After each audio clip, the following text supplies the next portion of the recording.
a yellow sheet of paper, by the way, for the 15 seconds out. Oh, okay. Okay, so 3 minutes on the opening statements, 2 minutes on the first. My name is Nick Bautista. I forgot to bring it. I'm the editor of the Valley Springs News, and I'll be the moderator for tonight's election forum. Would you please join me in the Pledge of Allegiance to our flag? I pledge allegiance to the flag of the United States of America and to the republic for which it stands, one nation, under God, indivisible, with liberty and justice for all. I'd like to thank Russ Thomas and Darren Spellman for participating in tonight's election forum. And I'd like to thank you, the public, for coming out. It looks like a lot of people took the opportunity to come hear the two candidates tonight. We're going to try to keep things simple and have everything move quickly tonight. After the introductions, each candidate will have a 3-minute opening statement. The candidates will receive a yellow card when there's 30 seconds left in their opening statement, and a red card at the end of 2 minutes. I know it sort of sounds like a soccer game. After the opening statement, the candidates will answer a series of questions already collected from the audience. A lot of people got here first. I went around 10 minutes ago and took them out of the boxes. And we'll use that for the first half of tonight's program. I encourage you to keep submitting questions. We're going to have about a 5-minute intermission slightly before 7:30, and we'll probably take up the rest of the questions and try to answer them within a minute. So, I'd also like to remind everybody that voter registration for the November 2nd general election ends October 18th, and the final date to apply to vote by mail is October 26th. And to help you with statewide issues and statewide candidates, we have a brochure, a little booklet back there from the League of Women Voters, if that would help you. So without any more, we're going to have a little coin flip here. Figure out who goes first. And once the candidate starts on the opening statements, the second candidate on his opening statement will also tackle the question first. And we'll just go back and forth. So each candidate, when it comes to them, they'll hold the mic twice. They'll answer, they'll be the second person to answer the question, then they will be the first person to answer the new question. Russ, you're the incumbent. I'm going to let you call it.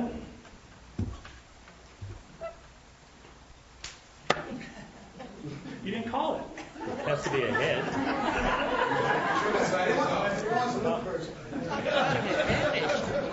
It's tails. Most people go like that, Nick. So. I think they let it drop on the ground. All right. I chose heads, so. It was tails. Okay, great. Darren, would you like to give your opening statement first, or? I'll grant Russ the opportunity. Be a gentleman.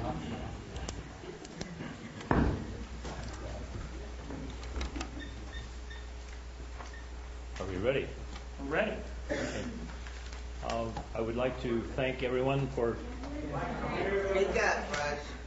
I'd like for everyone to hear me. You can't hear me.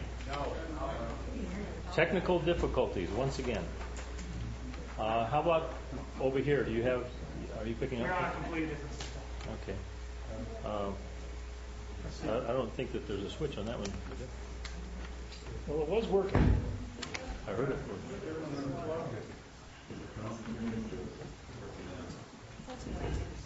There we go.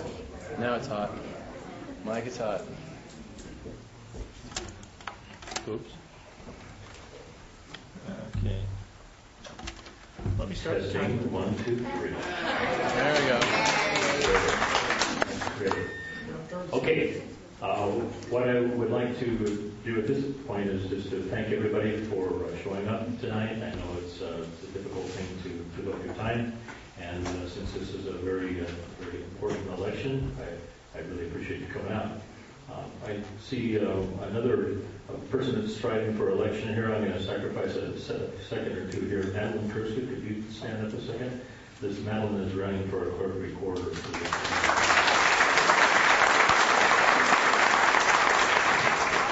Registration forms too, if anybody needs to change their name, address, party, mailing address, or physical address. You're cutting into my time. I was just wondering how many folks had the opportunity to see the live webcast on the pinetree.net the other night, on Monday night. For those of you who did not, I certainly would hope that you could take the time to go watch that hour and 42 minutes. I would submit to you that you'll find some interesting information on that broadcast. It's, of course, www.thepinetree.net. So the reason I'm pointing that out is that at the conclusion of that affair on Monday night, my opponent brought up some interesting things where he was characterizing that this particular election isn't about qualifications or about background experience, that it boiled down to simply a choice of, at the final analysis, just a test of integrity and truthfulness. I'm very anxious to enter into that comparison of truthfulness and integrity. I have served this district for 4 years. I think I've served it very admirably.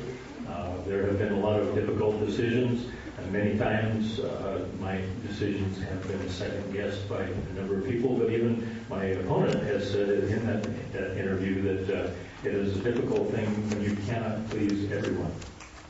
I gave up a long time ago trying to please everybody. I do it each time that I'm asked to make a decision. I listen to the facts. I talk to people. I listen to their contributions, and I make my decision based on the best information that I have at that particular moment in time. I have seldom, if ever, had cause to regret one of the decisions that I made. And so I'm hopeful that there will be questions here tonight that will shine a light on some of the things where my decisions might have been classified as being unwarranted or unjustified. So anyway, I think with that, I will conclude my comments and turn the microphone over to Darren.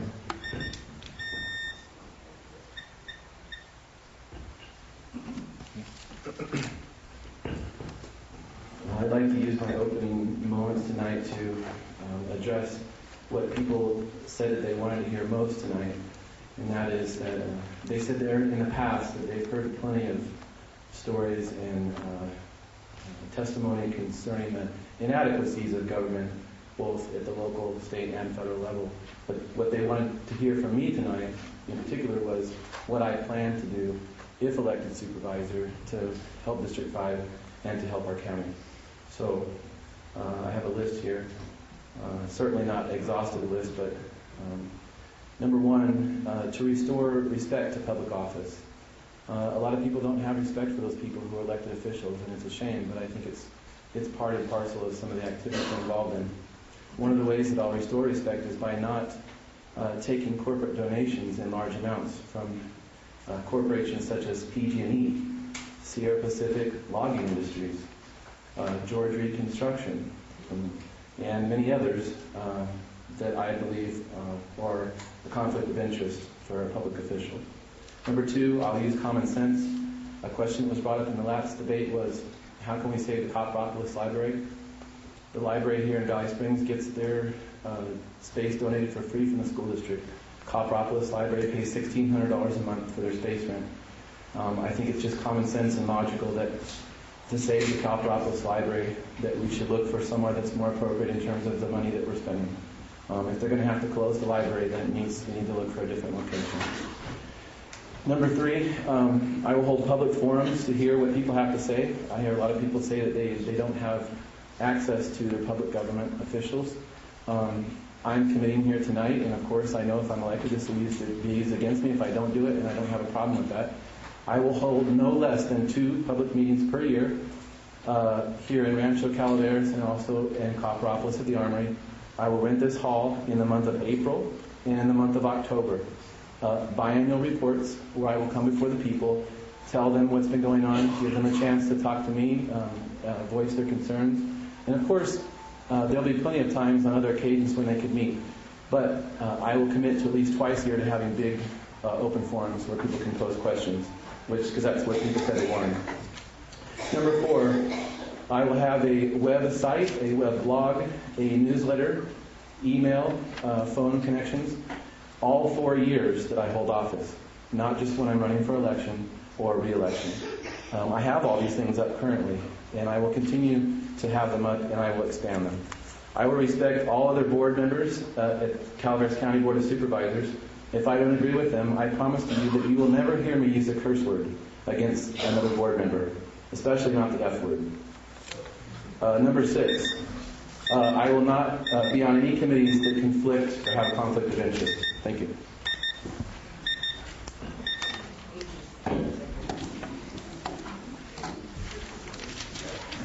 The first question from the audience tonight, and looks like it's from the same person, and it's about the general plan. I'm wrapping it up into one question. What do you think the general plan update will do to help the economy and jobs in Calaveras County, and why does Calaveras County need a general plan update? Darren, you're first. He goes to me first? Okay.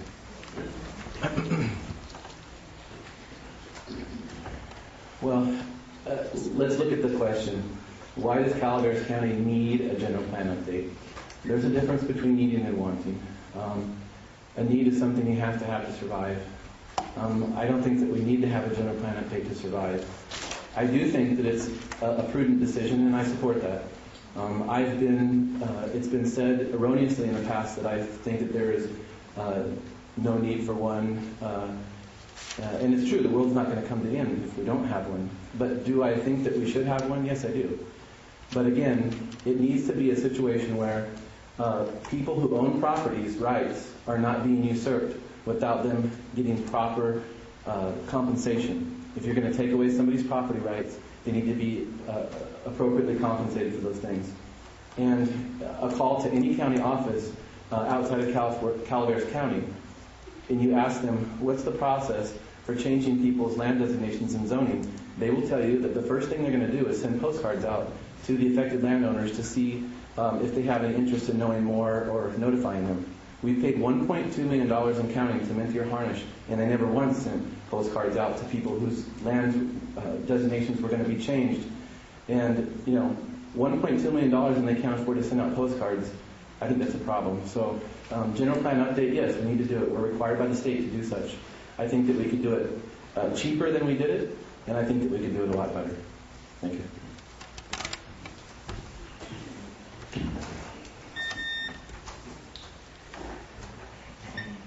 Okay, I think the question was, what will the general plan do, and why is it needed? I think it's interesting that Mr. Stone now says that he never had any problems with the general plan, whereas on April 20th, he stood up for 5 minutes at a joint meeting of the Planning Commission and the Board of Supervisors and said, what we're doing here, what you folks are doing is lecturing us. What you folks are doing is unwarranted, it's unnecessary, it's a bunch of hogwash. We do not need a general plan. All you have to do is hold up the Constitution, apply the Constitution, and it will be just fine. Well, I would submit to you that if we do not have a current and valid general plan in Calaveras County, the Jerry Brown, our Attorney General, or maybe his replacement, will come in and say, Calaveras County, you're out of compliance. You cannot issue any more building permits. And that is the truth and the reality of the matter. We have to have, by law, we have to have a valid general plan. If you want to know how that plays out for a county that doesn't have it, look at Mendocino County. They were the first to go under the axe of the Attorney General when they let their plan get out of compliance, and they paid dearly for it, and that they couldn't issue any building permits for about 1.5 years. Now, I would submit to you that would be a very, very serious problem in this county. We're faced with unprecedented unemployment rates. We have an economy that is stagnating. We need to rekindle the economy of the county, And so therefore, if we even contemplate for a millisecond what would happen to this county without a current and up-to-date general plan, it's just pure folly.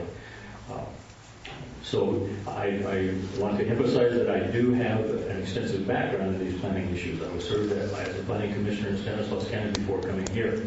I have served on the Board of Supervisors for the last almost 4 years in this county. I'm very much an advocate of what we're doing. We budgeted $1.2 million for this process. We knew that it would be a 3.5 year process. It's been suggested that we're taking far too long, that we're spending way too much money, that things are out of control. It is not. It is absolutely not. It's on plan. It may be a couple of months behind, but that was because we added some elements to the plan that we did not contemplate in the beginning. We have several questions that are pretty similar here. Basically, what have you done for the Valley Springs area as volunteering or improving for our town? Tell us about your history of pride of community service. What community have you contributed to in the past? So I think they're basically talking about community service in the Valley Springs area.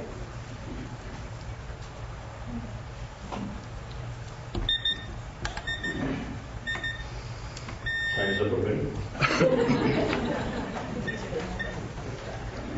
Well, this is I really relish the opportunity to answer this question about what have I done specifically for community service in Valley Springs. I started making my presence known in Valley Springs over 6 years ago when I started contributing my time and efforts for the Friends of the Library fundraisers. Long before I ran for election, I became a member of the West Calaveras Rotary Club. I think that any of you who know what it means to be a Rotarian, I was a founding member of the Rotary Club in Ceres, California, where I lived before. I moved and changed my membership to the Rotary Club of Modesto, and then upon coming up here, seeing an opportunity to join this West Calaveras Rotary Club, I did that. Now, going back to what it means, being a Rotarian, you have to commit to a tremendous amount of public involvement, and if the public involvement goes beyond that, you occasionally have to write checks. And in this particular club, like most, it costs about $1,000 a year to belong to this club, and I do that with a good deal of enthusiasm, and we do a tremendous amount of good work in this area. I've also, as far as community service, I've been a founding president, actually, of an organization called the Calaveras County Lake Tulloch Conservancy over in the Copperopolis area. And I don't think that I can answer this question adequately as far as what I have done for Valley Springs specifically without bringing up the successes that I had in Copperopolis. That organization we were able to get a grant to do some planning for some visioning for the Copperopolis Community Plan, and it was because of that, of the experience that I had over there in formulating or participating in the formulation of the Copperopolis Community Plan that I became familiar with the planning process as it applies here. Darren, do you need the question repeated? Yeah, I kind of got lost in it. That Rotarian, I was listening to Rotarian. Outline your community service, please. Oh, community service, thank you. I'll talk about that because I've been asked to, but that's hardly something that true service is not about being recognized. True service is about giving of your time and efforts to causes and people, and to show that you truly care about them, not in terms of what you might hope to gain. I have done community service here in the past, and I never imagined that I would have to talk about it publicly in terms of things I've been involved in, but here I find myself. So I've helped with the local school here at Jenny Lane Elementary, done refereeing for them for several years. I think the first year I did it, I refereed for free, and then after the second or third year, I think that they mandated that I take some kind of money. a little bit of money just for my gas or those type of things. So been refereeing for local school kids sports. I helped a young man I helped on several Eagle projects for local scouts here in the area. One of which was a young man that I had as a student at Calaveras High. And we constructed a metal shed out at the Hogan Dam. When you go past the Ranger station, there's a little metal shed there in it, and that shed keeps wood dry. And the scouts they cut the wood up, and then they chunk it down into pieces that you can use for camp wood. They bundle it, and they keep it there on the site, and then they sell it for money to raise funds for their scout troop. And that was a young man's Eagle project. I had the opportunity to go to his Eagle Court of Honor back in June. So those two things right there, just a couple things. I mean, there's been a lot of different things. Most recently I was involved with the Empty Bowls program.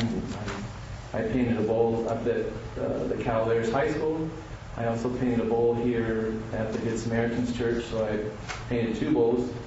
And I went to lunch and participated in that and helped out with their trash and treasure sale here at the local Methodist church. And there's a lot of different things that I've done. I mean, I'll probably run out of time here. Okay, so community service. Thank you. If you are elected or re-elected, what are your 3 priorities or the 3 things that you most want to accomplish in office?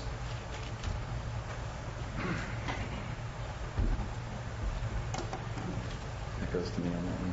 3 things that I most want to do. I can read it again. The 3 things that I most want to accomplish in office. What are your 3 priorities or the 3 things that you want most to accomplish in office? Okay. I touched on one of those things in my opening statement, and that was to restore public trust. That's one of the things I would be one of my priorities, because without the trust of the public to believe that you're acting honestly and in their best interests, it's very difficult to get things done. If you're being micromanaged, which I'm sure Russ can attest to at times, it's very difficult when people are asking you every turn of the hand what this is doing and what's that doing and what's that for. And I would submit to you that those things come when people have questions because they don't have trust.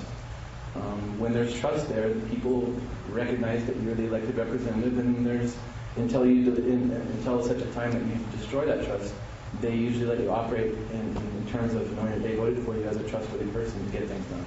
So that would be one of my highest priorities. The second highest priority would be to use that trust and that public connection with people to bring more employment to this county. Now, people talk in terms of bringing huge corporations and things like that.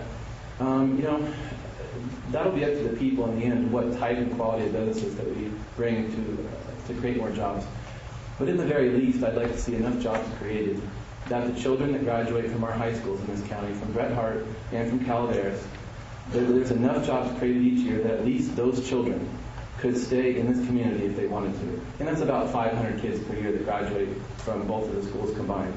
And so I'd like to see at least that many jobs, and that is going to be one of my main priorities, to see that at least that many jobs are created so those kids could stay here if they want. That doesn't mean bringing in lots of outside people. It is trying to, at the very least, support the people that we have here, our homegrown population.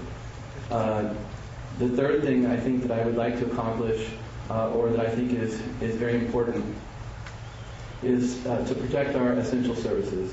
There has to be cutbacks, and there have been, and there will continue to be. But police, fire protection, medical response, those type of things have to be paramount, in my opinion. And if other things have to be cut, it's sad, but it's there needs to be priorities. You asked for my priorities; those are the 3. Thanks. Russ, do you need a question again? No, I may need 4 minutes, like Darren. Sorry about that. That's uncommon. Unkind but accurate. Okay, priorities for me would be I'd like very much to finish the general plan. I think that it's essential. Darren mentions that jobs are number one one of his priorities. That also is my priority. We cannot function in this county without the general plan. I talked about that before. Okay, the jobs that I have talked about bringing back to this county are sort of related to the former jobs that we had. We once had a very robust and fabulously successful mining industry here. Now we have the remnants of the mining laying on top of the ground. We see truck after truck going down Highway 26 coming from the Ford quarry here, taking gravel to the rebuild the levees in the Central Valley. That's not the only use for these aggregates. I mean, they're when we do have the turnaround in the economy. Many of you probably remember the $45 billion bond measure that was passed for infrastructure improvements, bridges, highway improvements. The aggregates are not going to be found in the Central Valley because it's very difficult to get the permitting accomplished in the Central Valley because of environmental sensitivities. We're literally sitting on a gold mine here, and I want to do everything that I can to allow mineral extractors or aggregate extractors to come here and take advantage of what we've got. Okay, I think that it's interesting that my opponent has said that he wants to build the economy of Calaveras County. Yet, if you look at the event that we had last Monday night, he was saying unequivocally that he's not willing to fund the office or the position of an economic development director for Calaveras County. And we are falling way behind, and we need to fix that.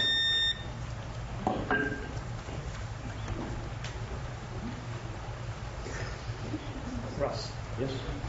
The county has a nearly $2 million planning department budget with more than $500,000 going to professional services for things like the general plan update. Do you believe a good portion of that budget should be shifted to an economic development agency that would attract business to all the vacant storefronts, help create more local jobs, and possibly spur growth here so the county planning department would actually have something to plan?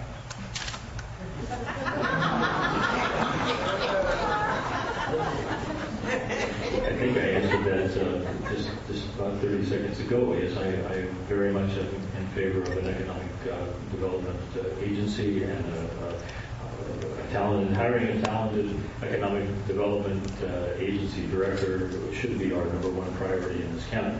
Now, I'm not sure where this suggestion is that we have the flexibility of moving around the $2 million budget in the planning department, if in fact $1.2 million of that is to fulfill our contractual obligation to Mentor Harnish.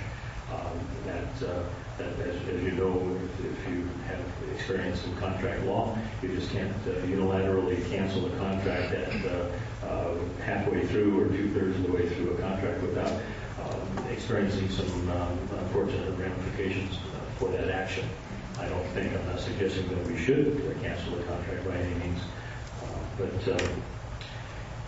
anyway, I just want to reemphasize that we do not, in my opinion, have the flexibility of just cutting $1 million out of the planning department budget. Planning department is functioning for the first time since I've been a supervisor in a fantastically successful way. We've got a new planning director. His name is George White.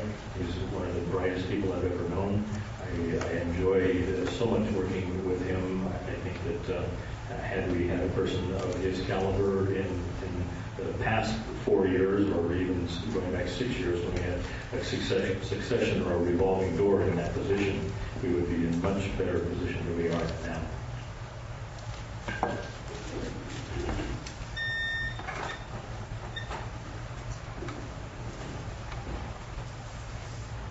If $1.2 million spent on Mentor Harnish so far has only gotten us halfway or 3/4 of the way, I'm actually a lot more scared than I was before I came here tonight. Tuolumne got theirs done 2 years ago at the cost of $355,000. So that's deeply troubling to me. And campaigning and meeting people, there's a lot of people that are suffering. And, I think for people to toss around big numbers like that and act like it's no big deal is very disrespectful. There's no doubt that, I've met Mr. White, and he is an intelligent individual. I have no doubt. Mr. Pasquizo, who's on the planning board, I had his daughter as a student at Calvert High. She is very young, a very nice young lady, and he also, Mr. Pasquizo, is a very intelligent man. And I have every faith in their ability in our planning department. However, with that size of the budget, 1.8 million or 2 million that Nick said, and there's nothing really being built. I mean, honestly, in Calaveras County right now, can you think of any huge infrastructure or any big shopping centers that are being planned or built, housing subdivisions, anything like that, that would necessitate $2 million in our budget this year for our planning department, including $500,000 for consultants from out of the county? This just gets back to originally what I said in my opening statement again, where I want to be able to restore the public's trust for myself if I'm elected and those other people who do the business of the county up in San Andreas. I want people to believe that, not just believe, but know actually that if I'm there, that they know that they can count on me to make sure that things get dealt with correctly.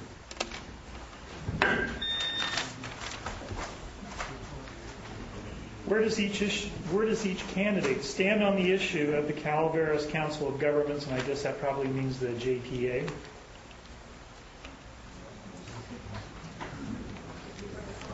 You lead off.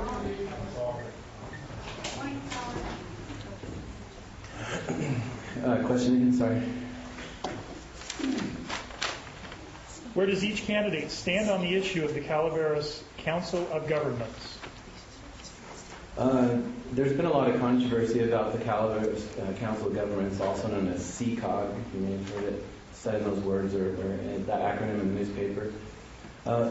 CCOG exists as mandated by the state to make sure that traffic patterns are safe and sustainable, that the flows of traffic, they mitigate dangerous intersections or places of potential problems in roadways. They prepare reports. They submit those so that there can be corrections made when roads are repaved, and et cetera, et cetera. There's a lot of things that go into it, and I won't bore you with that. But the bottom line is 3 of the 5 Board of Supervisors about 4 months ago said from the microphone in the Board of Supervisors that they had failed the county in allowing the CCOG to take the lead role in the general plan update. The county staff was a little bit inundated, and in the words of Steve Walensky, he said that Steve said that the county dropped the ball, and I have respect for him for admitting that.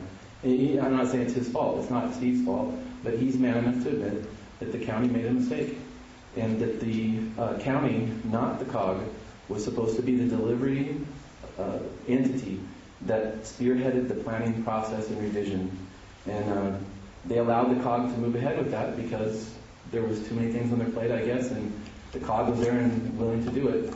So, there's been a lot of blame on the COG, and I think that they overstepped their bounds personally. But I also see, from Mr. Walensky's testimony, from Ms. Calloway's testimony, and also Mr. Toffanelli's testimony, that they're all in agreement that the COG overstepped. And it's a necessary entity. It's not going to go away. It's mandated by law. But the JPA, you talked about the Joint Powers Agreement.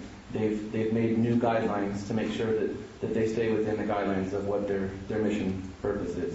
Thank you.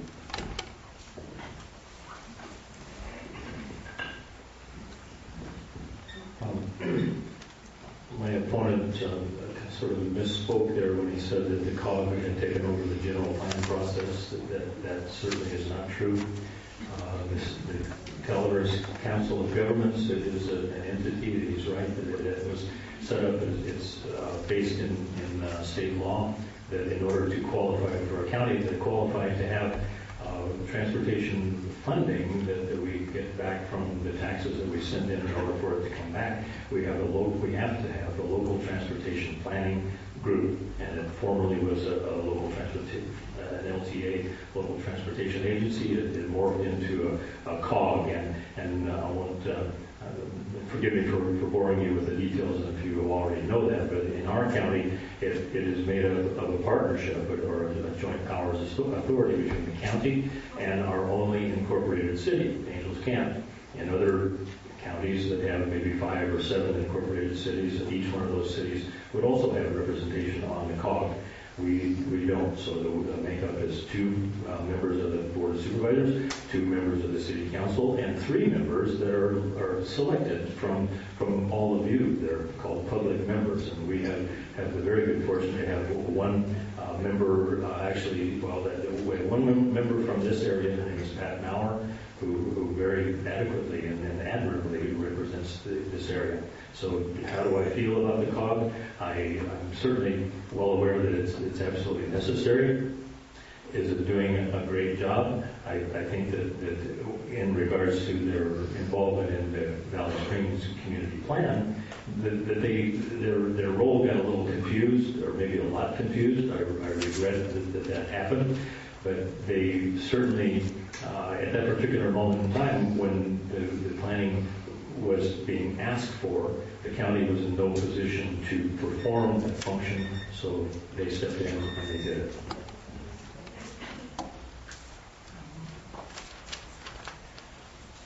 Which version of the Valley Springs Community Plan update do you prefer? The Toffanelli plan or the COG plan?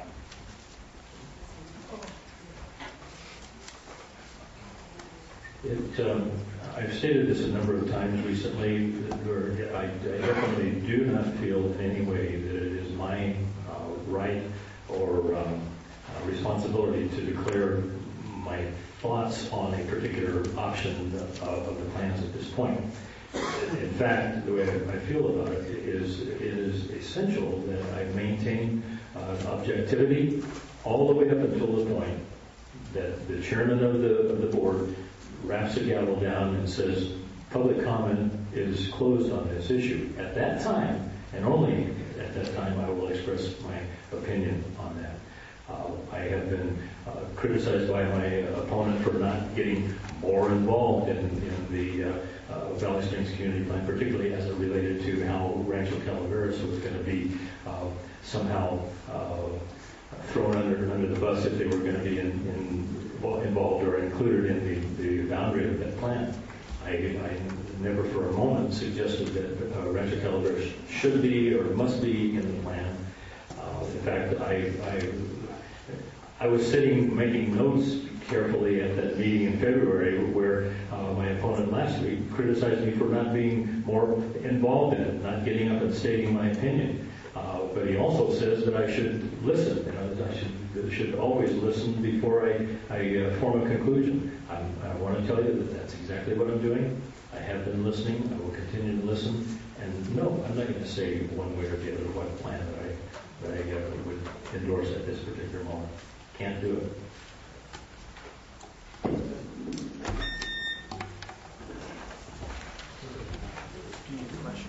No. Some of you in this room, I know, were present at the Board of Supervisors meeting when they approved which plan was the preferred plan. How many people were here at that meeting? The one where they chose which plan would be preferred? 1, 2, 3, 4, 5, 6, 7, 8, 9, 10, 11, 12, 13, 14, at least 14 people here. And, Mr. Thomas voted in favor of the Toffanelli plan to be the preferred plan to be submitted to the county, with the other plan to be as a backup. So I don't know what to say about that other than the board vote is recorded and Mr. Thomas voted. The only one that voted against the Toffanelli plan was Maria Callaway. All the other board members voted for the Toffanelli plan. And if you want to know what I would vote on, I would vote for the Toffanelli plan too. Is it perfect? No, it's not. But neither is the other one. The Toffanelli plan was brought into existence because of general plan melees trying, the way that it was structured was going to take away people's property rights. And so there was a group of people that said, hey, we were never consulted about this. And we stand to lose possibly hundreds of thousands of dollars, and some even millions of dollars potentially, in terms of the zoning of their property changing with no rhyme or reason why these things should be done that way. So Toffanelli, to his credit, and I think that it showed leadership on his part, to get together with all the landowners that were affected potentially by this problem and get them together and come up with another plan quickly so that these things could be addressed before they potentially lost hundreds of thousands or possibly millions of dollars. So the plan was voted on the Board of Supervisors. It was a 4-to-1 vote for the Toffanelli plan. Maria Callaway being the only dissenter. And if I was there on the board, I would have voted for the Toffanelli plan myself. Thank you.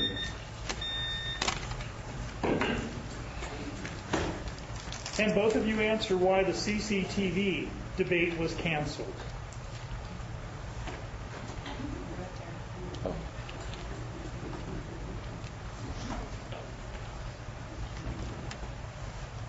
The CCTV debate was not publicized to my knowledge, but apparently some people have tried to drag me through the mud on that. First of all, I want to say that I've met Mr. Ed Lark on several occasions, and I find him to be a very affable and very fine man. I have nothing whatsoever against the man. He's a fine individual. In fact, most of our visits have been very pleasant. I've been to his studio probably a half a dozen times, not every time talking to him, sometimes the other gals that work there, getting videos, recordings of the Board of Supervisors and things. In terms of Kathy, that was going to do the interview, I've never met her in my life, so I couldn't possibly have anything against her. But in fact, I accepted the invitation originally. One of my friends and campaigners, Kid Sanderson, is a good friend with Kathy, and so I also talked with Linda Churches, who's a good friend with Kathy at the county office, and they both were not happy that I didn't meet with them and do the interview. The reason why I did not interview with them was because I've been advised by people, some of which have lived in Calaveras County their whole life, that in their opinion, they thought it was a conflict of interest for me to do an interview with the public access television because the public access television is paid for through local tax dollars, and the Board of Supervisors approves or appoints. Some of them are employees, some of them are not. They're just appointees. But they thought that it would be inappropriate, and they advised me to not take that opportunity to debate there. So I chose instead to debate Russ with the PineTree.net, which happened last Monday, as he mentioned. It was a live debate on the internet. There were I did not know any of the questions in advance. People from anywhere in the county could send in the questions via the internet. So I proved the point that I was willing to have a public debate. Thank you.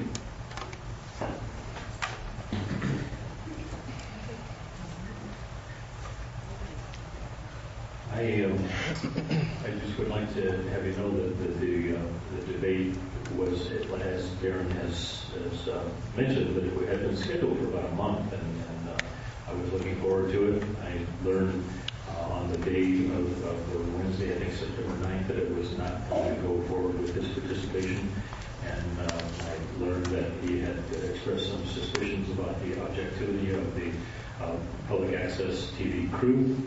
And I would submit to you that is, on its face, a pretty odd suggestion, bringing the integrity and the honesty of these people into question at this particular time. In point of fact, the funding for the Calaveras Public Access TV is provided by, it's a franchise fee on the cable networks in the county. It produces about $200,000 worth of money that we all pay if we have access to the cable. So the Board of Supervisors has little, if any, authority on cutting that back. I mean, it's just a pass-through. It's very much like the money that PG&E collects on their franchise fee. It's a pass-through that goes into the general fund or other specific things like the access to the public access TV. It was unfortunate that the joint interview didn't occur, and I think that the more exposure that both of us have before the citizens of the county, it will allow people to make a measured decision on who is going to best represent their call it property rights, or who's going to best represent their welfare and their prosperity of the future of Calaveras County. I'm hoping that that conclusion will come to be.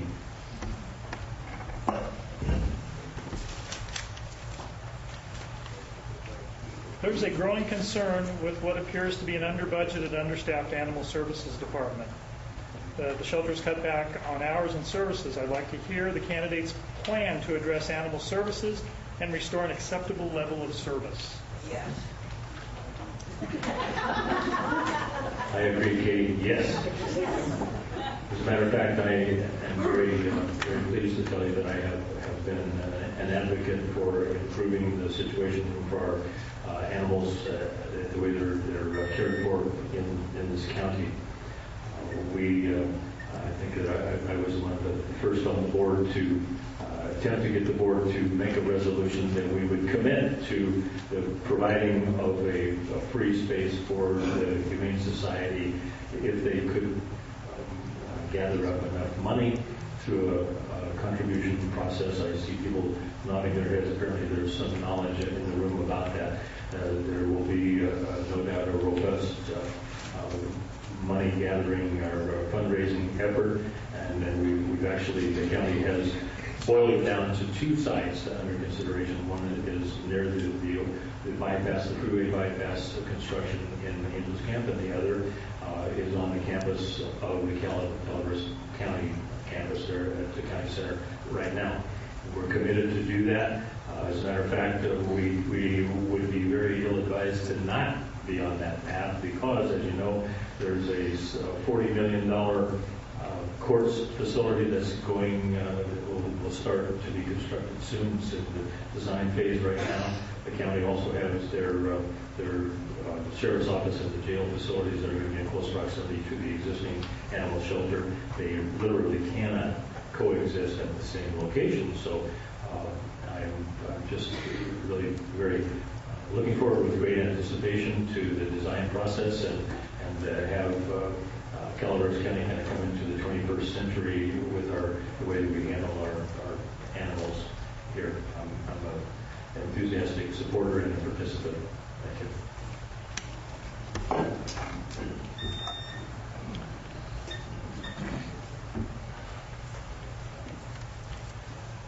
My wife and I and our children attempted, well, we didn't attempt to, we actually did adopt a dog. How long ago was it? 8 months ago?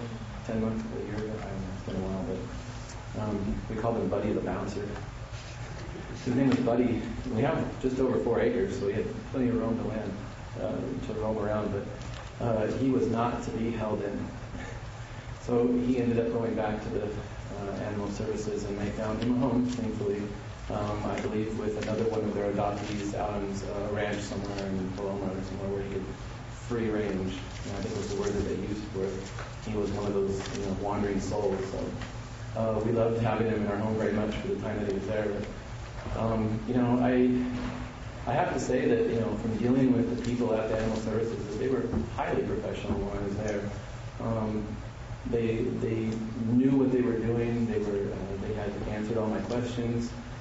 They gave me the appropriate information in terms of following up to get his shots and those type of things, and just very helpful, very genuine, and nice people.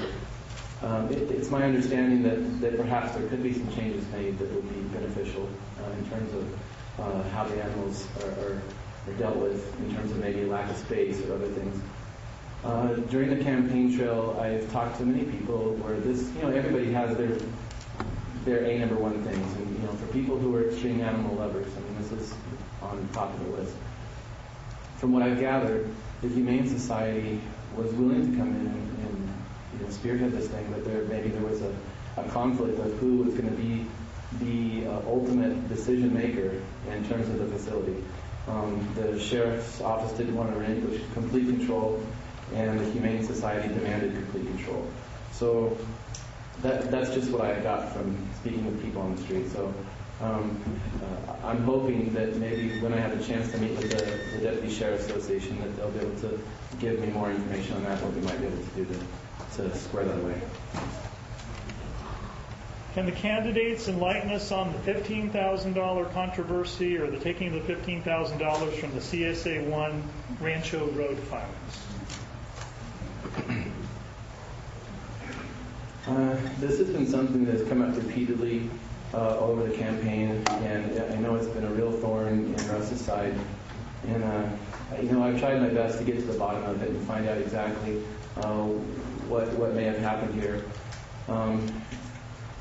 It seems to me that not having all of the documentation, even though it's possible that I may be missing some things, but to me it seems to be a situation where the money perhaps was okay to be borrowed, but then needed to be repaid. So then the issue is just the repayment of the money that never happened. Or the other issue that I hear that's possible for this one is that, perhaps the money was able to be used and maybe doesn't have to be repaid if it can be shown that it was within the realm of the law, and that I think part of the problem here came from maybe a lack of communication on the part of the parties involved as to who exactly okays these issues. There was a question at the last debates about, who's the final say? Is it the Board of Supervisors? Is it the CSA1 committee? I mean, who, for lack of better terms, who pulls the trigger? To say, okay, there's done, we're off to the races, the money's allocated, and we're going. Who's the one that finally, pulls the trigger on this? Is it the CSA1 committee? Is it the County Board of Supervisors? And I really haven't heard the answer to that question yet. It's one of those things that I continue to pursue so that I make sure that if elected, the right person is at the helm, so to speak, in terms of, pulling that trigger to allocate funds for whatever they may be. I've seen the pictures of the creek that was dredged out, and it looked like it needed to be dredged out, and there's no doubt about that if you look at the pictures. But okay, thank you.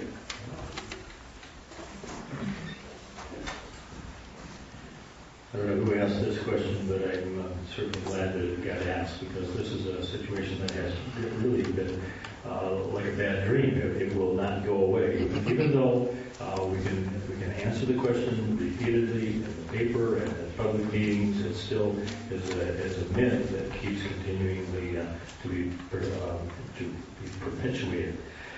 All right.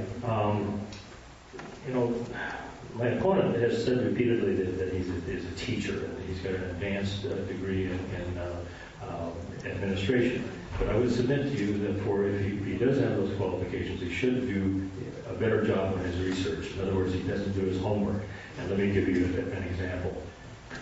In his previous answer about the Humane Society wanting to take control of the animal shelter, that is preposterous. That is a pipe dream somehow or other. How it come into his mind that is a reality, but I can tell you with 100% certainty that has no basis in truth. Now let's go to this. I'm going to read something to you that was presented to the CSA1 Road Committee, which of course handles the decisions about what roads get cleaned up and repaired in Rancho Calaveras. This is addressing the culvert clearing road crossing the Indian Creek. Several years ago, the culverts under the roads passing the Indian Creek were almost completely plugged. The roads affected were G Lane, Heineman Lane, Ferris Lane, White Road, Lucas, and so on. Had the culverts not been opened, the creek channel cleared enough to accommodate the road runoffs, the roads surely would have been flooded and sustained damage.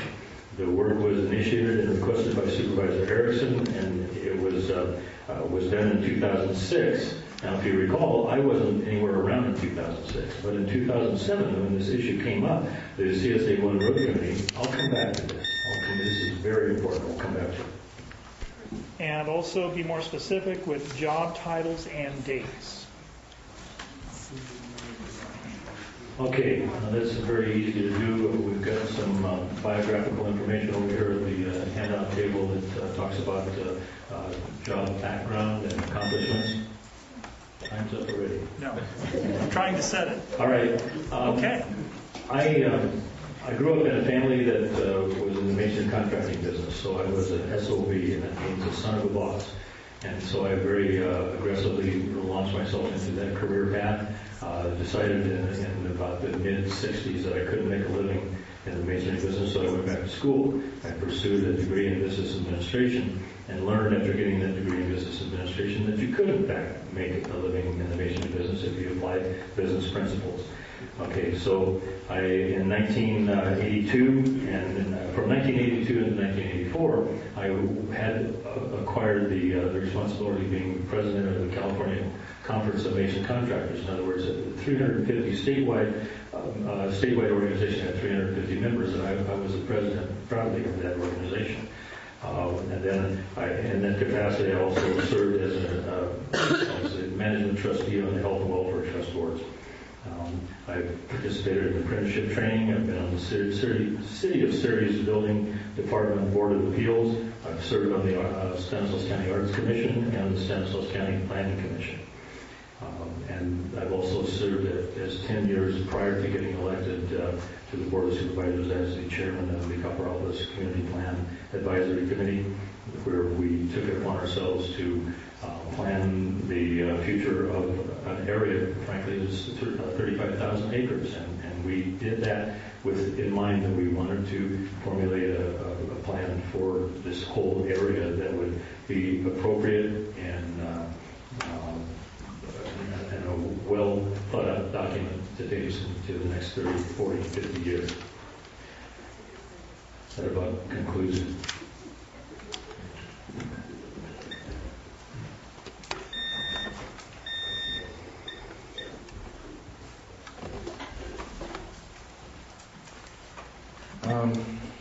I wasn't a son of a builder, so I didn't have a built-in job. There's been a lot of things that have been said about me, very critical of my work history. I'm the son of a man who worked long hours for the phone company climbing poles so that people could have phone service, whether it was raining or sleeting or it was 110 degrees in Manteca, California. And I'm the son of a mother who worked as a special ed aide for the Manteca Unified School District that helped with special ed kids. And when I married my wife, Jennifer, 17 years ago, I've done a lot of different things. I've worked for Enterprise Rent-A-Car. I've worked for Prudential Real Estate. I've worked for Farmers Insurance Group. I was a lifeguard, but that was before I was married. When I met my wife in college, I was convinced that the best circumstance for me would be to quit being a business administration major and be a teacher. And I pursued my passion, which was teaching history. And I feel very blessed that I had the opportunity to teach history, though I'm not teaching history right now. And I feel very blessed to have had the opportunity to teach the fine children of this community at Calaveras High School for the last 2 years before my job was cut. And I don't think that anyone in this room, I hope that they wouldn't, I hope that no one in this room would consider it a crime or even a problem that as the patriarch of my family, as the person who holds responsibility for being a provider for my wife and children, that you would hold it against me because my father didn't have a business that I could go into, that I had to take jobs with all different types of places to try to make a better living for my family.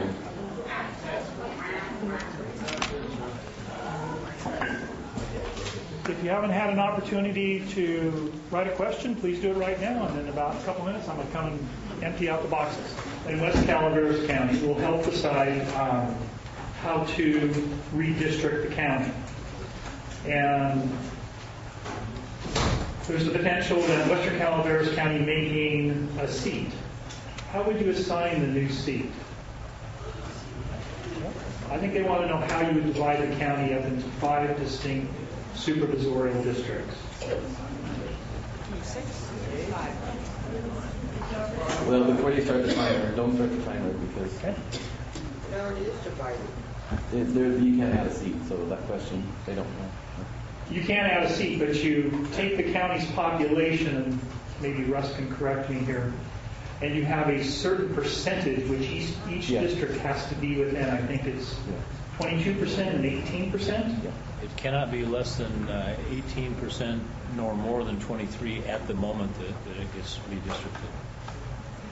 So the new supervisor will have a decision on how to divide the 5 districts, where to move the boundaries. I think the candidates are being asked, where would they move the boundaries, given the assumption that the western half of the county will be the most populous half of the county.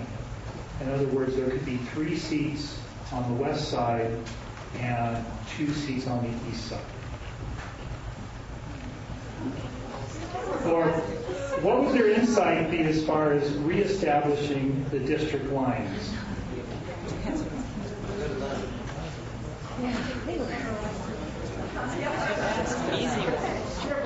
Well,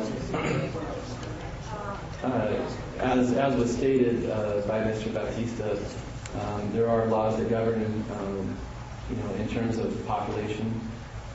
He's correct to the extent of my knowledge, which is that it can't be lower than 18%, can't be more than 22%. It's my understanding that 10 years ago, when the boundaries were drawn, District 5, as the boundaries are drawn today, sat at 22% at that time, which in my thinking, I'm not really sure what went into that thought process, because knowing that the western part of the county has a greater propensity to grow than the eastern part of the county, I don't know why they would put it so close at 22% 10 years ago. There's some people's opinions I've heard as to why that was done, but we'll leave that to another day. But whatever is most fair and equitable, and it may be that the boundaries don't have to be changed at all. We're assuming that there's more population here, but with all the foreclosures and people moving out, it could very well be that they stay the same. Whatever is the most fair and equitable.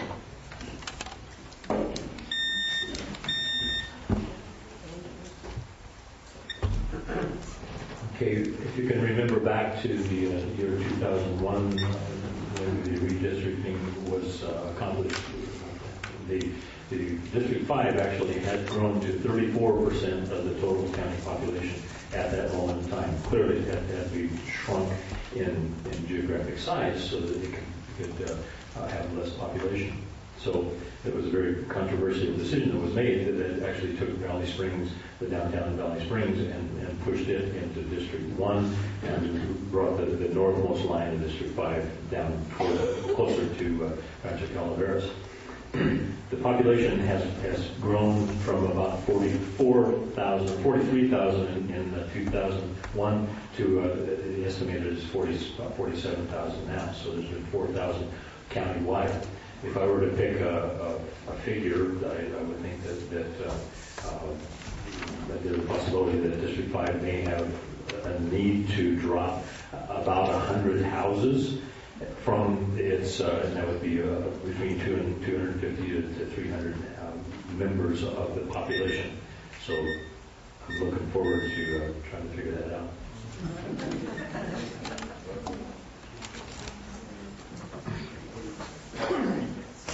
The transient occupancy tax, Calaveras County keeps theirs at 6%, where 55 out of 58 counties are at 10% or higher. Angels Campus at 10%. Do you favor increasing the TOT tax to be in line with the rest of the state?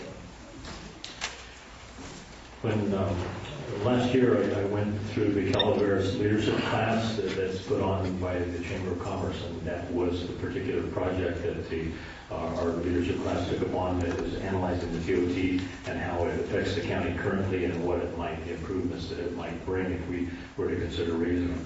The current amount of money that is raised countywide is about $1.8 million. And actually the lion's share of that comes from Angels Camp, which has, as Nick stated, 10% TOT. At 6%, we are really falling behind on our ability to fund our outreach. As you know, the Calaveras Visitors Bureau is funded exclusively from that TOT, but the city of Angels and the county funds the Visitors Bureau, and that's one of the fantastic things that's occurring in this county is that the Visitors Bureau is bringing visitors and some prosperity to our county. I want to raise it.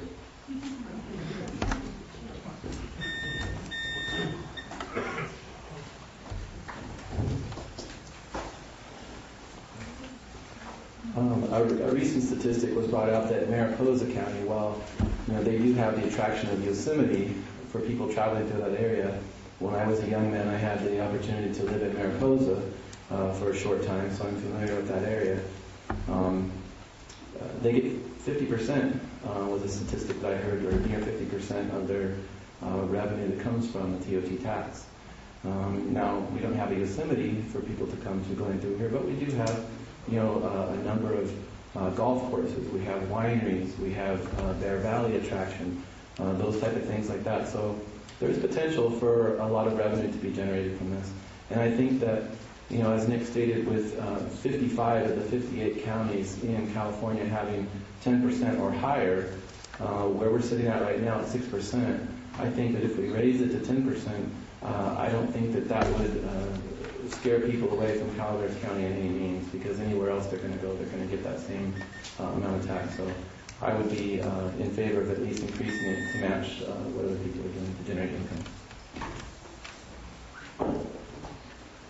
Gee, you make me sound like an authority. I just read the person's question. Oh. Okay, we're going to use the question from the yellow card. Oh, the infamous yellow card. How would you resolve the Highway 1226 intersection issue, and do you agree with Supervisor Toffanell?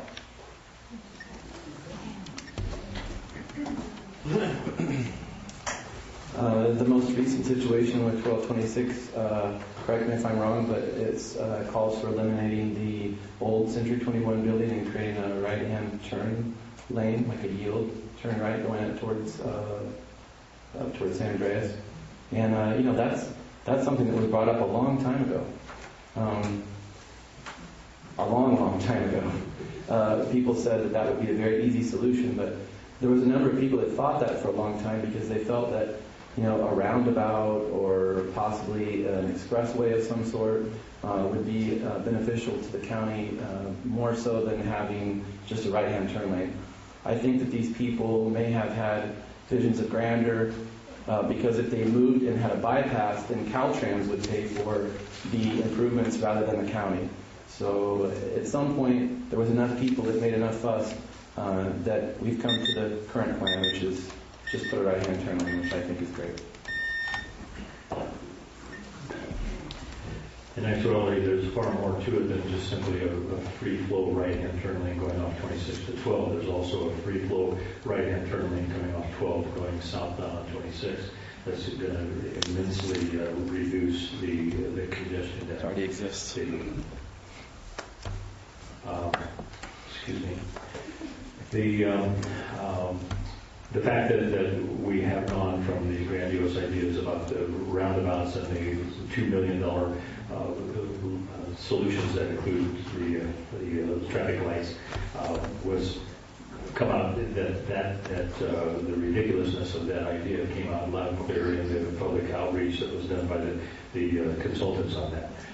Both Supervisor Toffanelli and I said that is not acceptable. We will not try to perpetuate that kind of ridiculousness.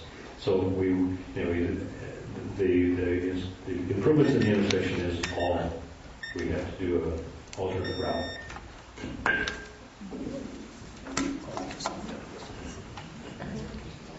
Will you try in any way to reduce the salaries and expenses paid to department managers and to the Board of Supervisors? Yes. As a matter of fact, the Board of Supervisors have voluntarily agreed that we would take the same amount of reduction as the rank and file, the union members in Calaveras County. We certainly could not, in all conscience, do otherwise. That was a move that I pushed for last year when I was chairman of the board. We had a kind of a peculiar thing in that we were, by the PERS rules, we were not allowed to do that. But anyway, we have complied with our commitment to do the same as all other county employees. I'm very proud to say that I was the first to do it.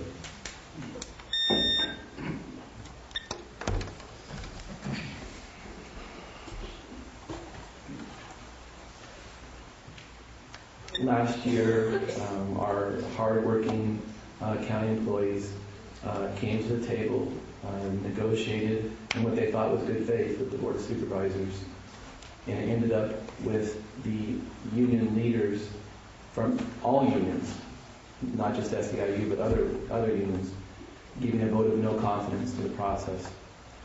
The Board of Supervisors said that they would take a reduction of 7% in pay. They did not. This year, they found the loophole. They couldn't find it last year. I guess it was some kind of problem with PERS or whatever. They couldn't figure it out.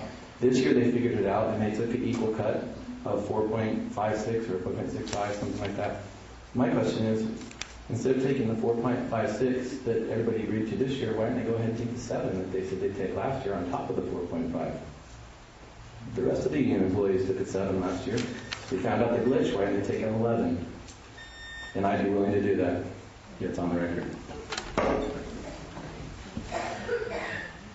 As a supervisor, what will you do to protect and improve our roads, water supply, and other infrastructure?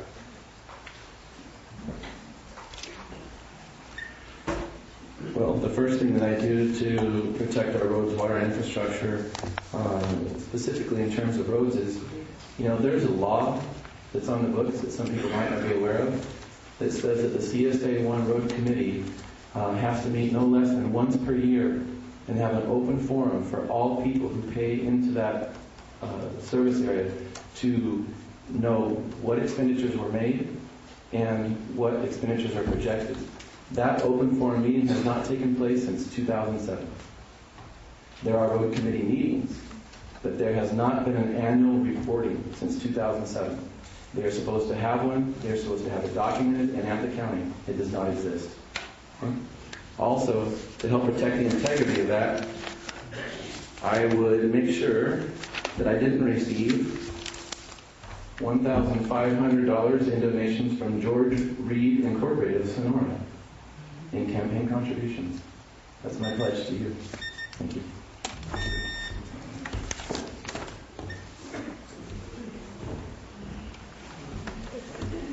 I think the question as posed by Nick was specifically water, how the roads get woven into that. But how would you protect water and water infrastructure? Improve our roads, water supply, and other infrastructure. Okay, well, I misspoke. All right, I've been working aggressively with representatives of CCWD. In fact, I think that it can be demonstrated that because of my efforts of outreach to CCWD, that the best relationship between CCWD and this county exists now, far better than it has been in recorded time. We have formulated a draft element for our general plan that protects our water supplies, because certainly if we don't protect our water supplies, we will not be able to continue to serve the needs for our growing county. As far as roads, I am very, very pleased that I have gotten the support of our local employers. I'm not going to back away from being supported by the people that provide jobs in this county. To suggest otherwise would be, you know what that is. What would you do to assure the dollars Calaveras County residents pay for Delta College services are actually used on our citizens in the county? Okay, I'm very pleased to answer that question as well. I have been working with Dave Tanner and Tom Coe for the last several years to see that some facility is built for our children here. I've said repeatedly that is one of the biggest deficiencies in this county, that we aren't adequately providing for the education of our children and advanced education of our children, and to provide them with job skills. That facility out there is very exciting because the curriculum that they're planning is going to be heavily concentrated on not necessarily high-end or high technology skills, computer technology, but they want to provide people with training on septic, like plant maintenance for water and sewer maintenance. I'm really a very strong supporter of that, the school out there, and I will make sure that our tax dollars come back to Calaveras County.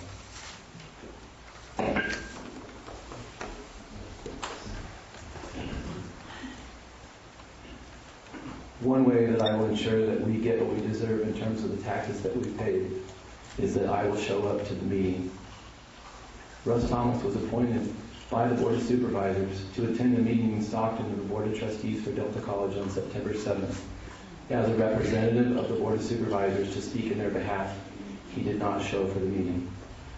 This was collaborated. I have received witness by no less than 3 people, including Chairwoman Marita Calloway, on September 15th at the Valley Springs Area Business Association luncheon, when I asked Marita what will be done to Russ because he didn't show up at the meeting. Will you appoint somebody else for the next meeting, and will there be any censure for Mr. Thomas for not showing up at this highly important meeting in terms of dollars coming to our community, jobs, and education for our children?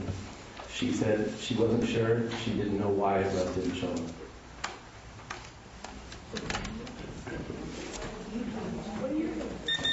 I'm going to show up to make sure we get what we deserve.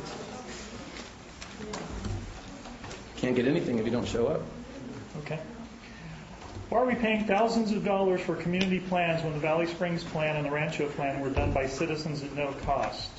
I'm going to speak on grants and grants and the value of using them.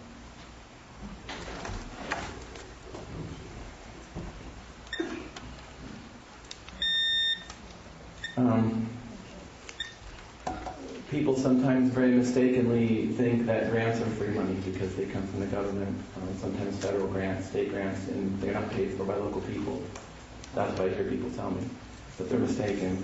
Whether the federal government, state government, or local issues that grant, it comes from every taxpayer's dollar. So those grants are not free money. They don't drop out of the sky. Sometimes grants are appropriate for infrastructure improvements. You know, if we were able to secure a grant, perhaps to build a performing arts theater at Calaveras High, or something worthwhile that's going to be lasting in our community for many years to come, that I think I could consider as a legitimate cause to apply and receive and spend grant money. But to receive and spend grant money for services to our community, people get used to having those services, and once the money that's in that pot has run out from the grant, those people don't know where the money comes from, and they don't care. All they know is that they're not getting their services anymore. So for infrastructure improvement or other capital improvements, grants are good. For services, no.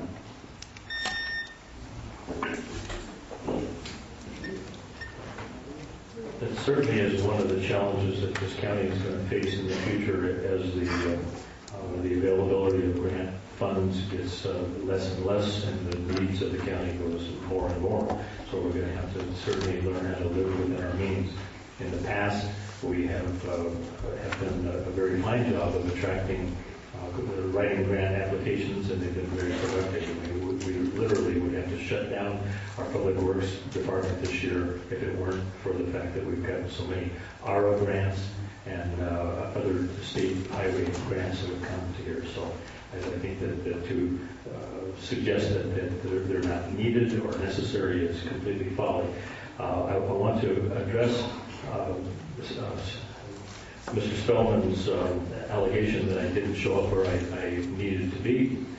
If he in fact wins this election, he will learn that the Board of Supervisors sometimes goes later than people anticipate. So if a meeting in Stockton that commenced at 5 o'clock and I didn't get out of the meeting until 4:30 on the first one, how could I get to Stockton in a half an hour at the Delta College campus? The second one started at 5 o'clock likewise, and we didn't get out of our meeting until 6:30. Once again, Mr. Spellman has not done his homework.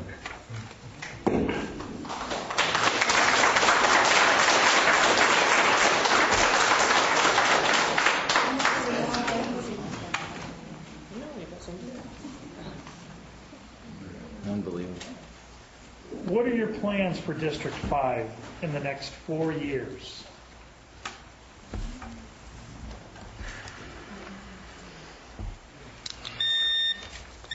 Just trying to set it right. Okay. Provided that I'm re-elected, and I hope that I am, I will continue to push along with Supervisor Campanelli for a resolution, a meaningful resolution to the problems on Cosgrove Creek. We cannot continue to allow the families that live along that creek to live in fear that the next storm is going to flood them out of their houses. There was a fair amount of scare tactics that was recently put out where my opponent was saying, oh my God, you've got to show up to a meeting and you've got to come because Supervisor Campanelli and Supervisor Thomas are planning to raise your taxes to pay for the problems on Cosgrove Creek. If Mr. Spellman had done his homework, he would realize that there is an Assembly Bill 218 that was passed in 1996 that completely prevents any possibility that tax can be raised without an election of the people that are going to be taxed. But once again, he hasn't done his homework.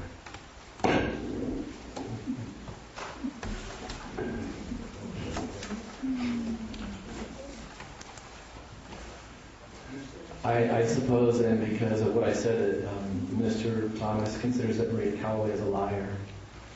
Because she told me that herself. She didn't know why you weren't there. The fact of the matter is that everybody in this room, at some point in their life, has had to leave work early for a dentist appointment, a doctor appointment, something like that that was highly critical or needed to be done. So he could leave. Excuse me? Just answer the question. He could leave early to get there to this important meeting that meant millions of dollars to our community. And what am I going to do for the next 4 years? I talked about that in my opening statement, so that question's already been answered. The only thing that I would add to that is that I will tell you the truth, and that I will not make up excuses for my failures.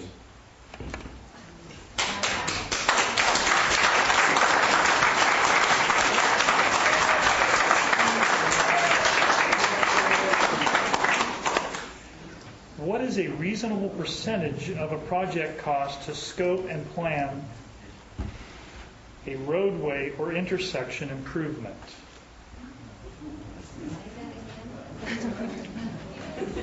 What is a reasonable percentage of a project cost to scope and plan a roadway or intersection improvement? I guess they're probably saying, what should engineering costs be limited to as a percentage of the project?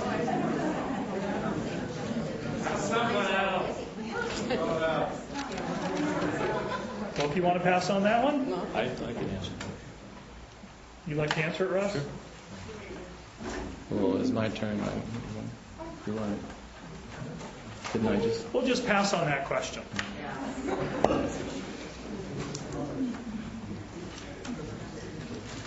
Give me a moment to find another one.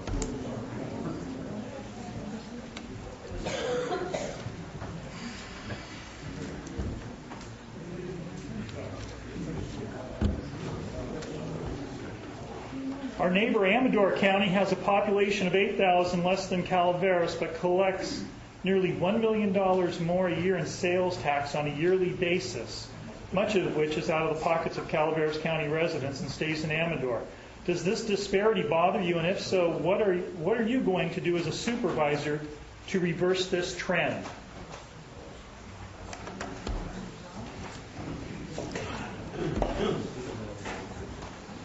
Well, that's a very difficult question. It does bother me. It bothers me that they're benefiting. And the flip side of that is Tuolumne also benefits over on that side. People from Copper and Sonora go to Copper and Angel go over to Sonora for Walmart and Lowe's and that kind of stuff, just like people over here go elsewhere.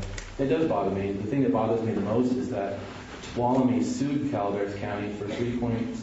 Actually, I don't know what the actual amount was that they sued for, but we settled with them for $3-something million in road mitigation fees because of construction projects that were on the books that were proposed for Copperopolis.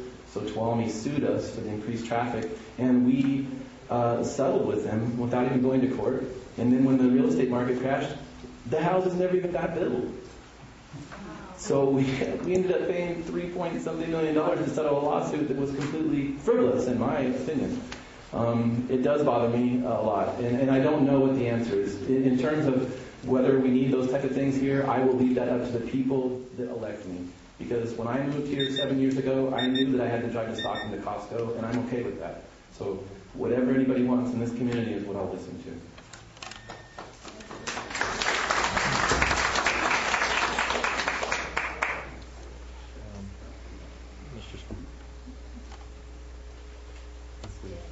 We're dead again. Okay, good.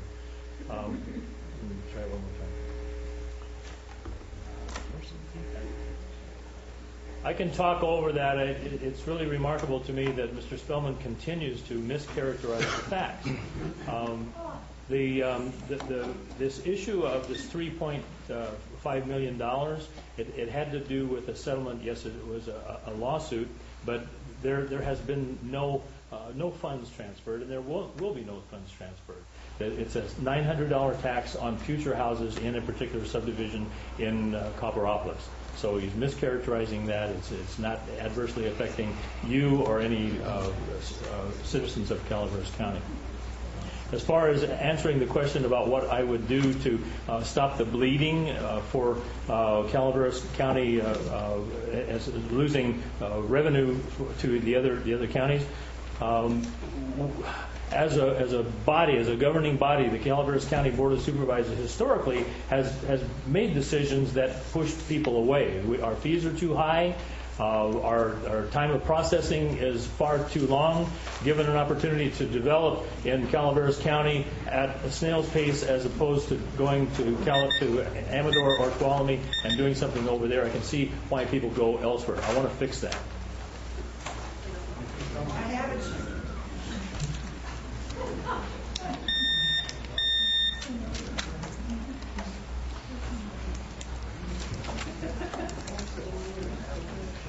I guess during these tough economic times, there were 14 layoffs in the county department, or in the county this past budget year.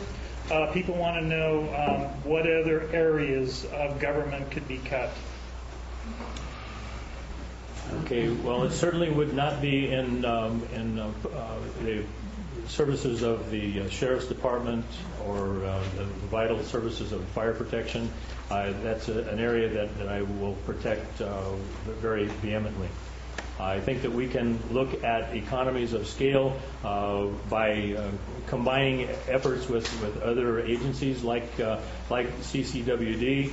I think that if we have to we sustain additional reductions in force, that we can work out like a mutual aid type of an arrangement with these other departments so that we can borrow from people from the other agencies so that we spread the workload around. I think that there's certainly, there was references made before about Mariposa County. Fully 50% of their general fund revenue comes from this TOT tax. My suggestion would be that if we focused our attention directly on getting that transient occupancy tax raised to a reasonable level, and we could really not sustain or not suffer through additional catastrophic layoffs. And that would be my thrust for the next 4 years, to try to get that accomplished. Same question, right? Yeah. Well, unfortunately, TOT tax will not pay for extra deputies on the street. It already does. No, it doesn't. There's things that you can do, though. Earlier was mentioned a question about the planning department. There was $2 million in the planning department, and $500,000 of that was to outside consultants for planning ideas and things that are going on in the county. I mean, again, going back to my opening statement, just a focus on common sense, okay?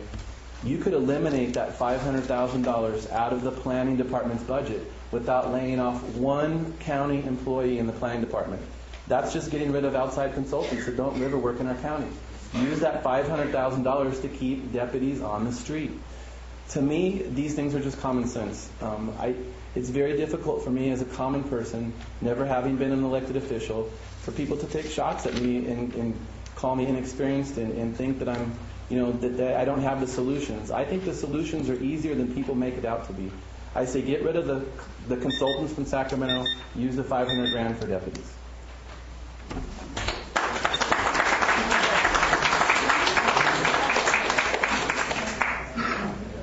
Give us specific steps you will take as our supervisor to reduce entitlement costs such as retirement.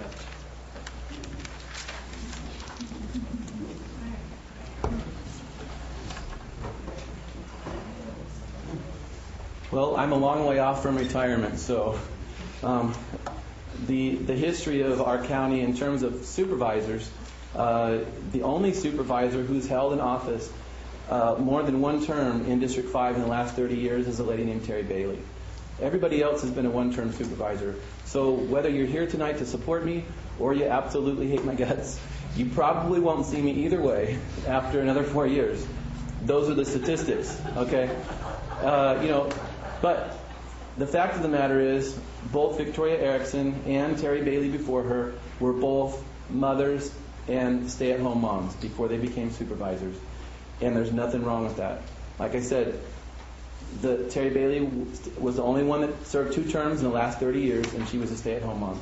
This stuff is not rocket science. And with the right will to do what you people want, not special interests, I think that we have an ability to have a bright future. Okay, the question had to do with what sort of suggestions I would make about changing the retirement plans so that we don't continue to have the bleeding in the state retirement funds. One way to do that is already underway, where the retirement age is being raised. Instead of the safety retirements being such that you can get 3% at age 50, there's a movement and some general agreement among the people that are working under those retirement plans that realistically it needs to be raised to 55.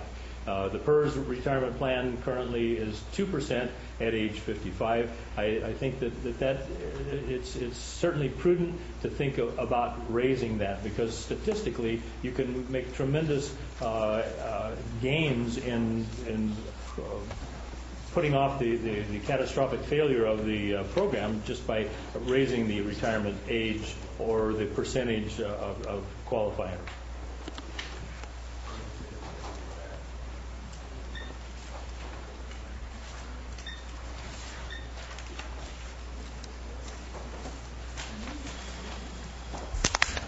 How do you feel about community planning and why?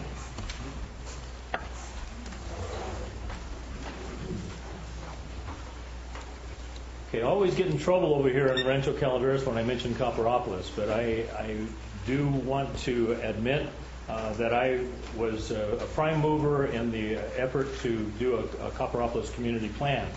I think that without having a plan, that you actually, the old cliche is you plan to fail.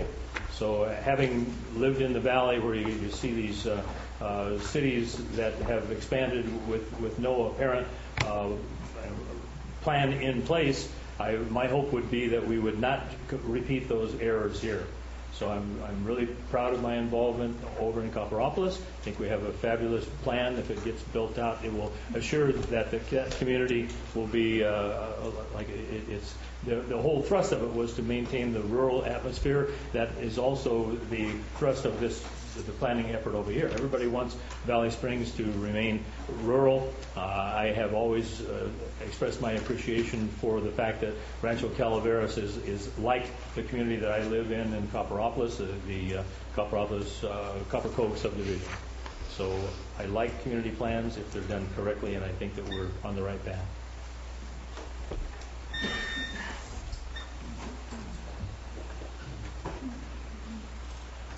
Community plans, as long as the people who live in the community are involved in the process, and as long as any property rights or land values are taken away from individuals, as long as those people are justly compensated for the land that they lose, okay, then it's probably okay. But we've been dealing with a situation where there have been some half-truths, and one of my favorite characters from Little House on the Prairie, Laura Ingalls, would say it's what she called a stretcher. Taking a little grain of truth and stretching it. Community plans themselves are not inherently bad. We do need to operate with a plan in place. However, when people seek to take away what other people may have built a lifetime, taken them a lifetime to build from their sweat equity in their home or their property, and people attempt to take that away through zoning changes, that is wrong. I believe it's illegal, and I would fight to protect people's property rights.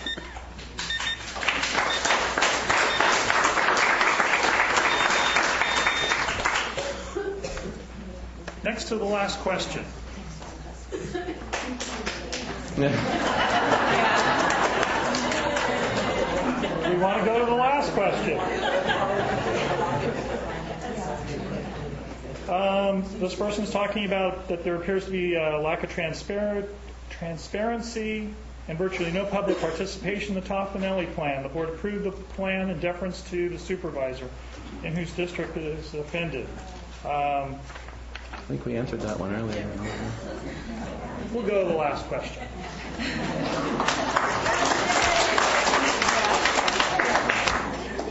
Very open-ended question.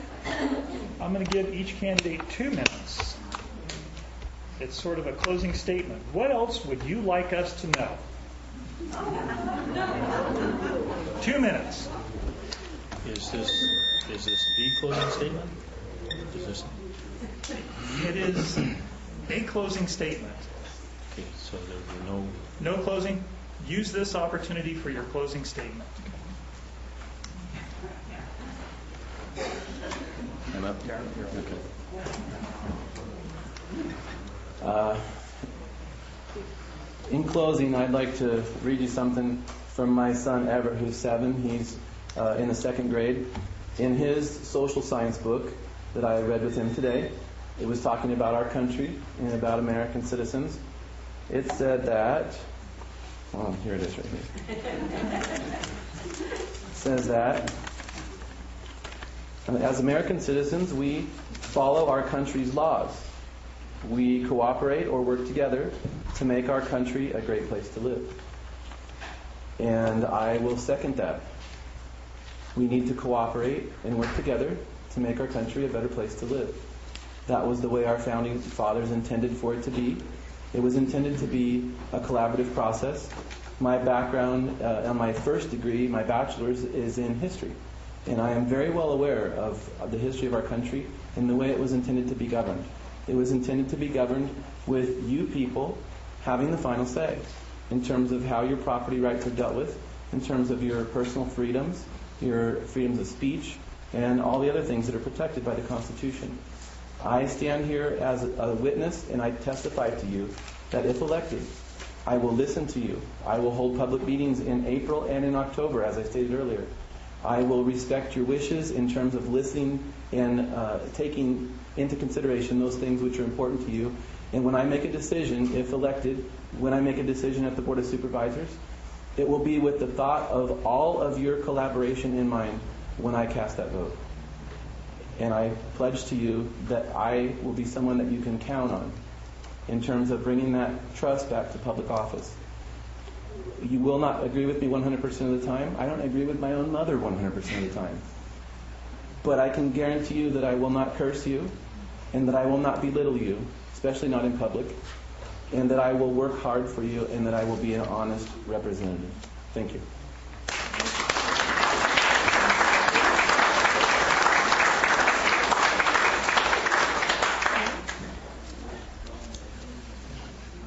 Before I launch into this, I want to thank you once again for showing up. I really appreciate all of you being here to listen to the two of us.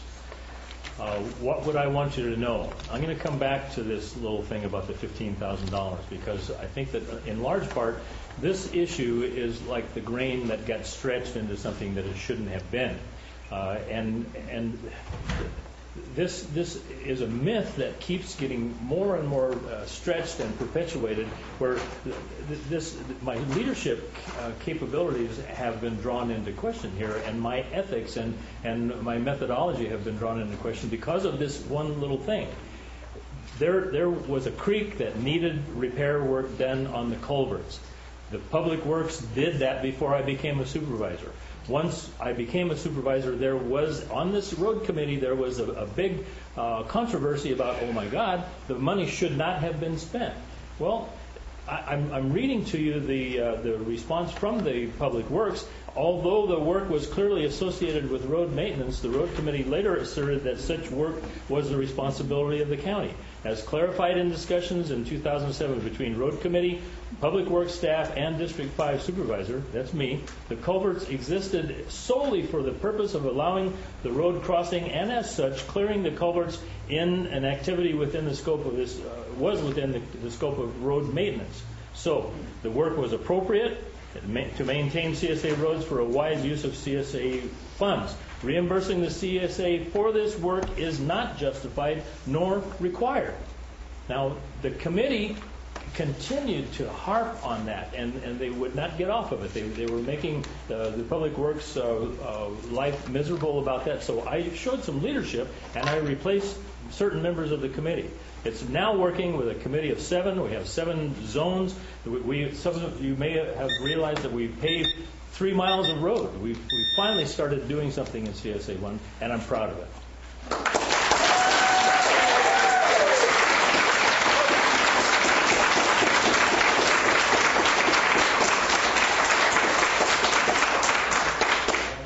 Thank you to the candidates for letting us, for answering our questions for the past couple of hours. I hope this was beneficial to everybody. Did anybody learn anything in this? Yes. Thank you. Okay. Thank you.